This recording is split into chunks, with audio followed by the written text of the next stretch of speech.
И здравейте на всички, аз съм Табурчи и сега ще направя туториал как да работите с Mist of Pandaria. Не как да работите, как да се направите Mist of Pandaria. World of Warcraft Mist of Pandaria, по-подробно. Като за първоначално включвате браузъра, най-важното. И чай да пием малко водичка. И после пишете World of Warcraft. Не, после пишете xxx. Опа, не, обърках се. World of Warcraft Mist of Pandaria. И ето. То това е само, аз ще ви покажа къде да се направите само в Пандало, не разбира се. Да може да играете в Пандало, един от най-известни сервери, руски обаче. И така, ето къде, от тук уместите на английски. Аз бях направил един такъв туториал.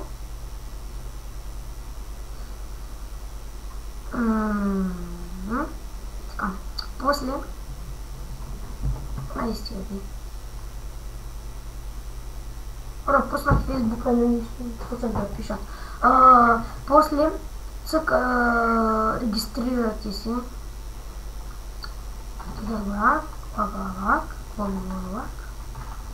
И сейно така нататък. И контрол панел. От тук се логвате. И цъкате Hot Start Play. Ето къде. Сега в момента самата Mist of Pandaria е 548. Тук видите ето. 548.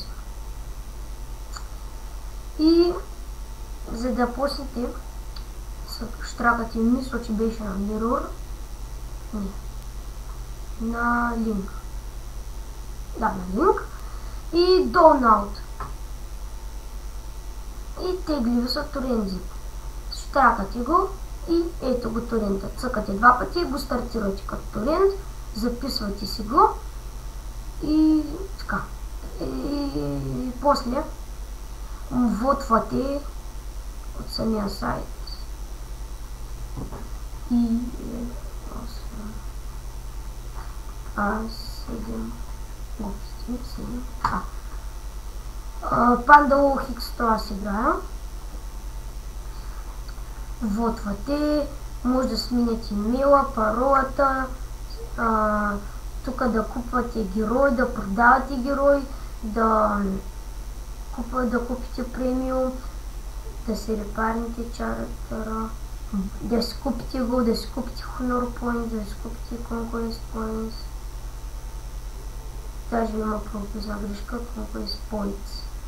Buy Level да си купите, да си смените гендера, рейс някакъв, това не съм гледал, да си трансферните един герой в друг сервер и да се изтрете, разбира се.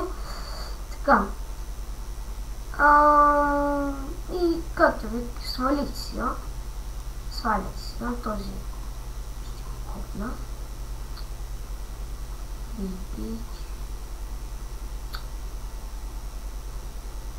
Аз искам main page, ба.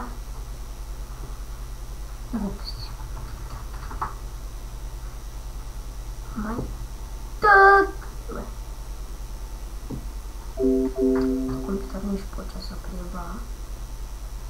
Секунда разни работи. Така, добре. Върнахме се. Добре, това да го копнем.